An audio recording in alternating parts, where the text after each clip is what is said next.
거의 막바지에 이르렀습니다. 27장은 굉장히 드라마틱합니다. 배를 타고 가던 276명의 인원을 태우고 가던 그 배가 유라굴로라고 하는 광풍을 만나 이제 절체절명의 위기 가운데 빠져 있었지만, 그러나 그 모든 사람들이 다 구원되는 이야기입니다. 여러분, 오늘도 이 말씀을 통해서 절망에서 소망으로 이끄시는 하나님, 죽음에서 구원으로 이끄시는 하나님, 그 하나님을 꼭 만나시길 주의 이름으로 축복합니다. 하나님께서 그 배에 타고 있었던 사람들을 구해 주셨던 이유는 한 가지입니다. 생명의 역사가 나타나는 곳은 어디입니까? 사명자가 있는 곳입니다. 하나님의 그 귀하신 뜻을 이루기 위하여 자신의 삶을 드리는 사람, 우리는 그 사람을 사명자라고 합니다. 사명자에게 하나님은 기가 막히게 섭리하여 주십니다. 오늘 설교 제목이 사명자를 위한 하나님의 섭리라고 했습니다. 이 섭리라는 말이 사실 좀 어려운 말이죠. 어려워요. 섭리가 뭘까? 세 가지를 여러분들이 마음에 기억하셨으면 좋겠습니다. 첫째는 하나님의 섭리는 하나님의 주권을 기억하셔야 됩니다. 주권. 하나님이 온 만물의 창조주이시기에 그분이 모든 만물, 우리의 생명을 포함하여 만물의 주인이십니다. 그 하나님의 허락 없이는 그 어떤 것도 이루어지지 않습니다. 근데 하나님은 온 세상 만물을 창조하실 뿐만 아니라 이 타락한 세상을 구원하고자 하는, 영원한 생명으로 이끌고자 하는 구원하시려는 뜻이 있으십니다. 그리고 하나님은 그 뜻을 이루기 위하여 우리들을 택하셨고 우리 각 사람들에게 사명을 주심으로 그 뜻을 이루어 가십니다.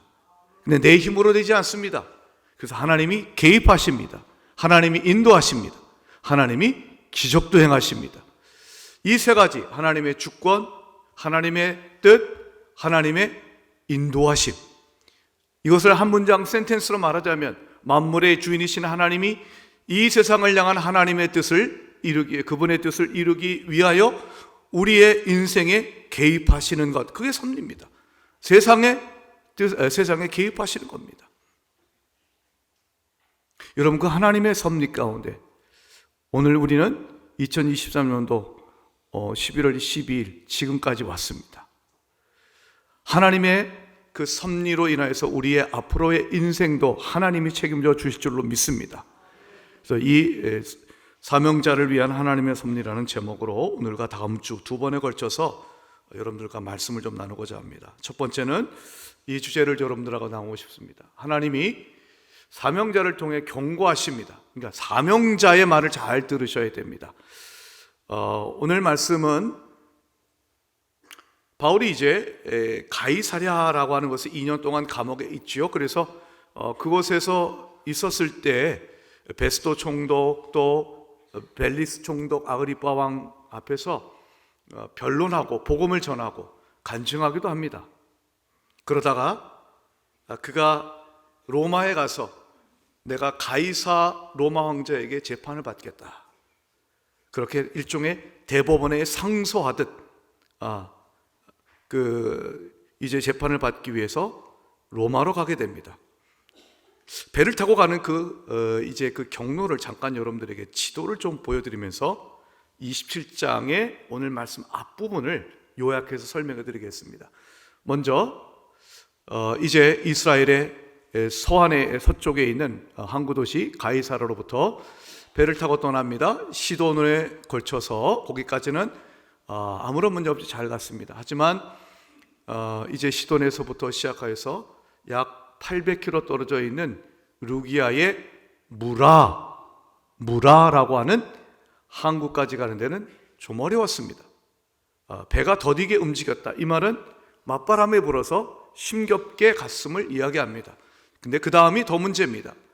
이 무라라고 하는 곳에서 이제 가기 위해서는 원래는 북쪽에 있는 니도라고 하는 곳을 거쳐서 북쪽을 거쳐서 가려고 했었는데 이제 맞바람이 북서풍이 불어오면서 이제 항로를 어쩔 수 없이 남쪽으로 가게 되었습니다. 저 빨간 선을 따라가시면 한 섬에 이제 도착하게 됩니다. 저 섬의 이름이 그레데 섬입니다. 그레데. 우리 성경에는 그레데로 되어 있고 일반적으로는 보통 크레타 이렇게 부르기도 합니다. 저 그레데 섬에 미항, 아름다운 항구라는 뜻의 미항이라는 곳에 간신히 오게 됩니다. 성경을 보면 간신이란 말이 2번 나와요. 무라라고 하는 곳에서 이 미항의 어디까지 간신히 왔다. 어려움이 많았다는 겁니다. 여러 날 지체했다는 것입니다. 자, 그런데 문제는 지금부터입니다. 이 미항에 도착했는데 이 선장과 선원이 이 미항이라는 곳이 규모가 좀 작았나 봐요.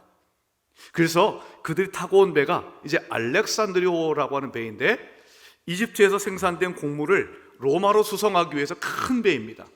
사람만 276명이 타고 있습니다. 그 배가 정박하고 오랜 시간에 있기에는 규모가 작다. 조금만 이 그레데 섬에서 조금만 좀 더 올라가면 베닉스라고 하는 데가 있습니다. 베닉스 약 80km 떨어져 있습니다.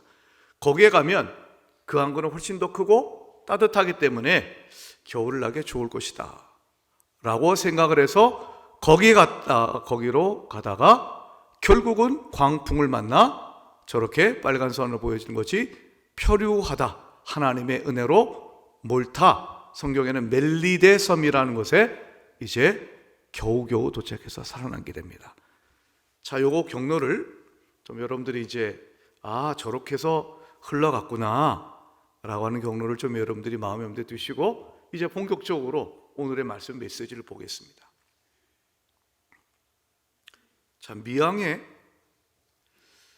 겨우겨우 왔어요. 근데 선장과 선원들이 베닉스로 가고자 했어요. 근데 그때 바울이 반대합니다. 바울이 경고합니다. 그 말씀이 오늘 말씀 9절과 10절에 있습니다. 제가 9절을 먼저 읽겠습니다. 여러 날이 걸려, 이 말은 무라에서 여기 미항까지 오기까지 많은 날이 걸렸다는 겁니다. 예상보다 많이 시간이 지체가 되었다는 것입니다. 그래서 금식하는 절기가 이미 지났다. 여기서 금식하는 절기란 유대력의 중요한 절기가 있습니다. 6월절도 있고 장막절 이런 거 있는 거 아시죠? 근데 그 장막절이 있는 유대력의 7번째 달의 10번째 날이 대속죄이라는 날이 있습니다. 이 날은 아무것도 하지 않고 온전히 하나님의 회개의 기도만 드려야 됩니다. 근데 그때가 양력으로 따지면 9월 중순에서 10월 초순에 그 정도 해당됩니다. 근데 이미 날이 지체가 되어서 그 금식하는 절기까지도 지나버렸다. 이야기는 그렇다면 미항에 도착한 것이 10월 중순, 더 늦게 잡으면 10월 하순쯤 되는데 이게 문제가 되는 까닭은 무엇이냐면 이 시기에는 항해를 하면 안 됩니다. 11월까지 들어서면 11월부터 2월까지는 저 지중해에 이제 항해가 사실상 금지되었다라고 해도 과언이 아닙니다. 바다가 닫혔다 라고 말할 만큼 그 시기간은 항해를 하면 안 됩니다. 바울이 그렇게 얘기를 하는 거예요. 이미 여기에서 이제 더 이상 불편하더라도 여기서 있어야지 더 이상 움직이면 위험합니다라고 경고를 하는 거예요. 근데 여러분, 결정권을 갖고 있었던 백부장이 바울의 말을 무시하고 그리고 이제 선장과 선원들의 말을 따릅니다. 이유는 2가지였습니다. 첫 번째는 선장과 선원은 전문가입니다. 바울이 아무리 선교를 하면서 여행을 많이 항해를 하는 경험이 많았다 할지라도 선장과 선원만큼 전문가는 아닐 겁니다. 그러니까 전문가의 의견을 따라간 겁니다. 또 한 가지는 그들에게는 이제 선장과 선원의 그들이 많은 사람이 다수가 미항에 있지 말고 베닉스로 옮기자라고 이야기를 합니다. 다수결입니다. 한번 보셔요. 여러분, 전문가가 얘기합니다. 다수가 얘기합니다. 백부장은 그걸 얘기 듣고 바울의 말을 무시하고 그 사람들의 말을 따랐던 것이었습니다. 자, 여러분, 그럼 그 뭐가 문제냐? 제가 한번 이런 질문 던지겠습니다. 여러분들은 인생에 문제가 닥칠 때에 어떤 결정을 할 때 누구의 말을 들으십니까? 어떻게 결정하십니까? 사람이 누구의 말을 듣느냐가 중요한 문제이죠. 누구의 말을 듣고 투자를 했다가 손해보기도 하고, 누구의 말을 듣고 좋은 일이 생기기도 합니다. 사람은 그렇게 누구의 말을 듣고 결정하느냐가 그 인생에 큰 영향을 미칩니다. 그 기준이 중요합니다. 제가 올해 결혼이 30주년 됐습니다. 근데 이제 결혼하기 전에 93년 1월 30일 날 제 아내하고 만났는데, 제 아내가 참 제가 마음에 들었습니다. 그래서 저는 이제 제 아내를 하고 결혼하고 싶었습니다. 잘 돼가는 것 같은 그 찰나에 제 아내의 친척이 한 남자를 추천하는 것이었습니다. 한 번도 얼굴도 보지 못했던 그 자를 이제는 저는 이제 라이벌로 삼아서 누가 제 아내의 택함을 받는가, 이런 이제 그 위기가 저에게 닥친 것이죠. 여러분, 제 아내가 어떤 여자입니까? 기도하는 사람입니다. 기도 가운데 저 최원준이 제 아내 김미원을 위한 돕는 배필로 청하였음을 그는 확신하고, 친척의 말을 듣지 아니하고 하나님의 음성을 듣고 저를 택하신 줄로 믿습니다. 여러분, 가만히 생각해 보세요. 그때 만약에 제 아내가 그 친척의 말을 듣고, 여러분, 그 친척의 말을 듣고 저를 선택하지 않았더라면 사실 저는 경쟁에서 좀 불리한 위치에 있었거든요. 저는 그 당시에만 해도 이제 신대원을 졸업하고 전도사였어요. 근데 그 경쟁자, 그 자는 목사였어요. 목사하고 전도사가 게임이 안 돼. 더 우월해. 그리고 저는 이제 목회학 석사 마치고 신학 석사를 하고 있었는데, 그분은 다 마치고 유학을 준비하고 있었어요. 그 스펙을 만약에 제 아내가 따라갔다면 저를 택하지 않으셨겠죠. 하지만 기도하니 하나님이 저를 택하신 줄로 믿으시기 바랍니다. 저를 택하신 거예요.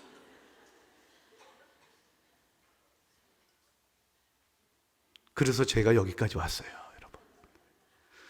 누구 말을 듣느냐, 내 얘기는 여러분의 기준이 있다니까요. 전문가 얘기 들어야죠. 경험도 중요하죠. 그런데 여러분, 바울은요, 자기보다 전문가인 사람들이 있고, 그 사람들이 경험도 많고 다수가 하는데 왜 그는 그렇게 얘기를 해서 가지 말자고 얘기했을까요? 이유는 한 가지입니다. 그는 하나님의 음성을 들었기 때문입니다. 그는 하나님께서 자기에게 주신 사명을 위해서 이 미양이라는 곳이 불편하지만 참아내야 된다고 생각했기 때문입니다. 여러분, 하나님의 음성, 하나님의 말씀, 사명자는요, 하나님의 말씀을 듣고 판단해야 됩니다. 객관성도 중요하고 전문성도 중요하지만, 다수결도 중요하지만, 하나님이 뭘 원하시고 계신가? 하나님이 있으라면 있는 거고 떠나지 마, 그러면 여러분 머무르셔야 됩니다. 하나님이 떠나라 하면 떠나야 되는 겁니다.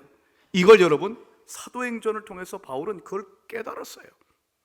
아니, 자기가 2차 선교 여행 나눴을 때 여러분, 자기가 계획이 얼마나 많았어요. 내가 여기 계획하고 여기 선교하고 다 했는데 하나님이 성령이 막으셨다 그랬지 않습니까? 예수의 영이 허락하지 않았다고 했지 않습니까? 그렇게 여러분 하는 것마다 안 될 때에 하나님께서 여러분 드로아로 인도하셨습니다. 그리고는 마게도냐인의 환상을 보여주셨습니다. 어쩌면 그때부터 바울은 하나님이 뜻이 무엇인가를 구하고 내 뜻과 내 모든 것을 내려놓는 그런 훈련을 하게 되었던 것이었습니다. 사랑하는 여러분, 하나님의 말씀과 하나님의 음성이 여러분이 어떤 일을 결정하든지 간에 하나님의 말을 듣고 그 말씀에 순종한 여러분 되길 축복합니다. 아브라함이요, 왜 실수했습니까? 아브라함이요, 하나님께서 아브라함에게 내가 너에게 많은 큰 민족을 이루게 할 거야, 자식 주겠다고 했잖아요. 근데 시간이 지났어요. 몇십 년이 지났어요. 근데도 아기가 안 생겨요. 그때 여러분, 그의 아내 사라가 이야기를 하지 않습니까? 여보, 내 여자 하갈과 동치 마십시오. 내 몸을 통해서 나지는 않고 하갈의 몸을 통해서 나도 당신의 신이 하나님의 당신의 자손이 되지 않겠습니까? 성경을 보면 아브라함이 사라의 그 아내의 말을 들었더라 되어 있습니다. 일리가 있습니다. 그 당시 다 그렇게 했습니다. 하지만 하나님의 뜻은 그것이 아니었지 않습니까? 사랑하는 여러분, 인생의 모진 풍파가 오고 여러분 왜 내 삶이 고달픈가? 여러분이 하나님의 말씀 앞에 서지 않기 때문입니다. 말씀을 들으십시오. 음성을 듣게 하여 주시옵소서. 내 귀가 뚫리게 하여 주시옵소서.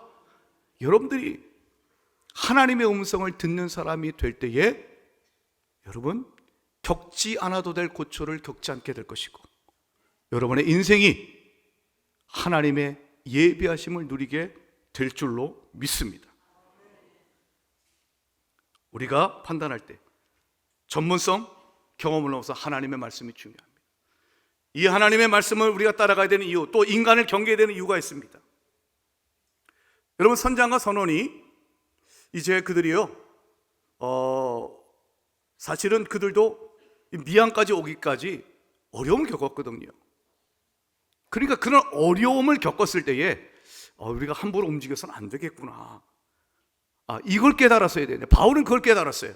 하나님이 미항까지 오기까지 그렇게 여러 날이 지체가 되었던 것은 하나님께서 주시는 사인으로 본 거예요. 여러분들이 하시는 일이 지체가 되거나 안 될 수도 있습니다. 하지만 여러분, 안 되는 것보다 더 중요한 것은 하나님의 뜻을 있음을 깨닫고 하나님께 구하면, 멈추라 할 때 멈추면 하나님이 더 큰 길을 예배하고 계신 줄로 믿으셔야 됩니다. 그렇지 않고 욕심을 냅니다. 선자가 선원이 욕심냈어요. 이제 80km만 가면 되는데 지금까지 우리가 온 게 얼마인데 조금만 가면 돼 라고 욕심을 부린 거예요. 자만한 거예요.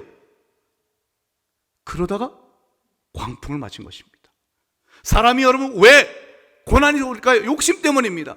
조금만 더 하면 더 얻을 수 있을 텐데, 조금만 더 가면 베닉스에서 더 편하게 지을 텐데, 주식 투자할 때도 그렇고 사람이 인생을 살아갈 때 결국은 풍랑을 만나게 된 이유, 욕심 때문 아닙니까?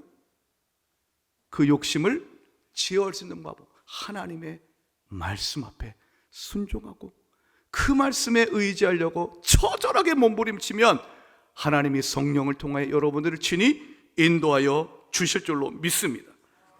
사랑하는 여러분, 베드로를 기억하십니까? 베드로가 여러분 어부였습니다. 예수님은 목수였습니다. 물고기 잡는 건 베드로가 더 잘 알아요. 근데 밤새도록 동료들과 함께 열심히 물고기를 잡으려고 했지만 한 마리도 못 잡았어요. 허탕질했어요. 근데 아침에 손질하고 있는데 예수님이 자기의 배를 타더니 몰려든 사람들에게 말씀을 전하시더니 그렇게 말씀하지 않습니까? 깊은 데로 가서 그물을 내려 고기를 잡으라고 얘기했습니다. 이 전문가는 이 베드로 아닙니까? 전날 밤 다 해봤잖아요. 전문성과 경험에 있어서. 여러분, 베드로는요, 아니요, 불순종할 수 있습니다. 얼마든지 그럴 수 있습니다. 그게 어쩌면 지극히 자연스러웠을 것입니다. 하지만 여러분, 베드로가 자신의 전문성과 자신의 경험을 내려놓고 하나님의 말씀, 예수의 말씀에 의지하여 갔더니 하나님이 예비하신 풍성한 축복이 기다리고 있었던 것을 발견합니다. 저는 여러분들이 베드로의 믿음을 갖길 주의 이름으로 축복합니다. 하나님은 말씀으로 삶에서 일어나는 사건을 통해 우리에게 말씀하십니다. 여러분, 이 하나님의 말씀은요, 예언의 말씀이에요. 예언의 말씀. 예언이라고 하는 것은 미래에 무슨 일이 있을 것이다, 이것도 예언이지만 우리를 향한 하나님의 뜻, 세상을 향한 하나님의 계획을 가장 잘 보여주는 것은 여러분 환상이 아니라 이 하나님의 말씀이에요. 누가 복됩니까? 예언의 말씀을 읽고 지키는 자입니다. 요한계시록 1장 3절의 말씀, 이 예언의 말씀을 읽는 자와 듣는 자와 그 가운데 기록하는 것을 지키는 자는 복이 있는 줄로 믿습니다. 말씀을 읽으셔야죠. 여러분의 인생에 대해서 하나님이 어떤 뜻을 갖고 계신지 이 하나님의 말씀을 읽고 듣고 그리고 지킬 때에 복이 있나니, 축복의 비결을 하나님 말씀하여 주셨어요. 이 말씀을 읽으셔야 돼요. 특별히 때가 가까움이라 주님이 예수의 재림이 가까웠다는 얘기예요. 그럴수록 하나님의 말씀을 붙들고 하나님께서 우리의 삶을 통해 경고하시는 것들을 여러분들이 캐치하시고 그것에 여러분 마땅하고도 합당한 태도와 삶으로 나가셔야 됩니다. 요즘에 여러분 전쟁의 얘기가 얼마나 많은지 모르겠어요. 기후위기가 얼마나 여러분들 많이 얘기되는지 모르겠어요. 이제 여러분 우리가 살아가는 날씨가 옛날의 날씨하고 전혀 다른 날씨가 됐어요. 우리도 모르게 세상이 변해져 가고 있습니다. 처초에서 전쟁의 소식이 들어가고 있고 하나님의 교회를 탄압하는 이야기도 있습니다. 이런 일들을 통해서 주님이 재림이 가까웠음을 우리가 깨닫고 여러분 이 예언의 말씀을 읽고 듣고 기록된 것을 지킬 때에 그것이 바로 주님의 재림을 가장 잘 준비하는 인생이 되는 줄로 믿으시기 바랍니다. 두 번째 오늘의 말씀은요, 하나님은 사명자를 위해 그와 함께한 사람들도 지켜주십니다. 자, 오늘 말씀 24절을 보겠습니다. 24절을 보시면 바울아 두려워하지 말라 내가 가이사 앞에 서야 하겠고 사명자 들었습니다. 그렇지만 그때마다 하나님께서 일깨워 주십니다. 뭘요? 사명을 일깨워 주세요. 하나님의 뜻을 일깨워 주세요. 오늘 예배하는 여러분들 두려움이 있다면 두려워하지 말라라고 하는 그 주님의 말씀을 기억하십시오. 그리고 하나님은 어떻게 우리에게 두려움을 이기게 하시는가? 나를 향한 하나님의 사명 뜻을 기억하게 하시는 거예요. 바울에게 있어서는요 가이사 앞에 서는 겁니다. 저 가이사 앞에 서야 하겠고, 저 단어를 여러분 잘 주목해 보십시오. 너는 가이사 앞에, 로마 황제 앞에 서게 될 것이다. You will stand 아니에요. 너는 서게 될 것이다. 단순한 미래형이 아니에요. You must stand. 너는 서야만 한다라고 얘기했어요. 왜 서야만 됩니까? 하나님이 정하셨기 때문에 이루어질 수밖에 없다는 거예요. 여러분 하나님이 여러분을 택하셨습니다. 하나님의 자녀가 되게 하셨습니다. 하나님이 여러분의 사명을 주셨습니다. 그 사명을 여러분 이루기까지 하나님은 여러분 하나님과 함께 하시고 여러분을 향한 하나님의 뜻은 반드시 이루어질 줄로 믿으시기 바랍니다. 그것이 우리를 살아가게 하는 힘이에요. 그런데 하나님은 바로 이 사명자였던 바울에게 이러한 놀라운 축복도 주시는데 24절을 다시 한번 보겠습니다. 24절 바울아 두려워하지 말라 내가 가이사 앞에 서야 하겠고 또 하나님께서 너와 함께 항해하는 자를 다 내게 주셨다 하였으니 다 내게 주셨다. 바울을 포함해서 276명이니까요. 거기에는 바울이 있었고요. 그 다음에 사도행전을 기록하고 바울과 함께 썼던 누가가 있었고요. 그리고 27장을 읽어보면 아리스다고라고 하는 데살로니가에서 복음을 믿고 성도가 된 사람이 합류하고 있었습니다. 그 밖에 나머지 273명은 사실은 하나님을 알지 못하는 사람들이었어요. 거기에는 선장, 선원, 백부장과 그리고 로마 군인들과 그리고 여러 죄수들, 로마로 가는 죄수들이 있었습니다. 그들이 하나님을 알았겠습니까? 몰랐습니다. 그들은 그냥 좀 더 안락한 곳으로 가기 위해서 바울이 경고함에도 불구하고 무시하고 그냥 자기 편할 대로 가고자 했던 사람입니다. 그런데 하나님은 그 사람들도 은혜를 베푸셨습니다. 다 내게 주셨다 할 때 이 주셨다라고 하는 단어 헬라어는요 은혜를 베풀다는 뜻이에요. 바울 한 사람이 사명자로 서고 하나님의 말씀에 귀 기울이고 그 하나님 앞에 내 삶을 드리자 하나님은 바울을 통해서 주변에 있던 사람들도 은혜를 베푸십니다. 여러분 요나처럼 하나님 앞에 불순종하여서 다른 사람들을 위험한 지경에 빠뜨리는 사람이 되지 마시고 바울처럼 하나님의 말씀에 순종하여서 바울을 통해서요 남은 모든 사람들에게도 하나님이 은혜를 베푸사 살려주시고 주님의 은혜를 덧입게 하셨던 것처럼 여러분들도 은혜의 통로가 될 수 있기를 우리 주의 이름으로 축복합니다. 그렇습니다. 마지막 세 번째는요 사명자는 위기에서도 사람들을 위로합니다. 하나님의 음성을 듣기 때문입니다. 바울이 위기 가운데서도 사람들을 위로할 수 있었습니다. 왜냐하면 하나님의 음성을 들었기 때문입니다. 여러분 지금 어떤 위기 가운데 있으십니까? 왜 우리가 이 자리에서 하나님의 위로를 경험할 수 있다고 확신할 수 있을까요? 하나님의 음성을 들으면 그 하나님이 나의 모든 것을 아시는 하나님이 나를 위로하시고 나를 통하여서 하나님의 뜻을 이루어 갈 것이기 때문입니다. 그것이 우리의 믿음입니다. 21절에 이런 말씀이 있습니다. 여러 사람이 오래 먹지 못하며 바울이 가운데 서서 말하되 여러분이여 내 말을 듣고 글에 대해서 떠나지 아니하여 이 타격과 손상을 면하였더라면 좋을 뻔하였느니라. 무슨 말일까요? 바울이 좀 사람들 앞에 듣기 싫은 소리 하는 겁니다. 그러길래 뭐라 그랬어요? 내 말 들으라 그랬죠. 내 말 들었으면 이런 타격과 손상을 보지 않을 거 아닙니까? 라고 얘기를 합니다. 어떻게 보면 내 말 안 듣더니 꼴 좋다 라고 얘기하는 것 같아요? 비아냥거리는 것 같아요? 아니에요. 사명자의 삶은요, 그렇게 자기의 말을 듣지 않았다고 해서, 자기를 대적했다고 해서 그 사람을 여러분 조롱하거나 버리지 않습니다. 하나님은 사명자를 통하여 위로하시는 하나님이세요. 22절의 말씀, 내가 너희를 권하노니 이제는 안심하라. 너희 중 아무도 생명에는 아무런 손상이 없겠고 오직 배뿐일 것이다. 하나님이 여러분을 살려주시겠다고 말씀하시며 이렇게 단언합니다. 한번 절 따라해 주시겠습니까? 이제는 안심하라. 이제는 안심하라. 이제는 안심하라.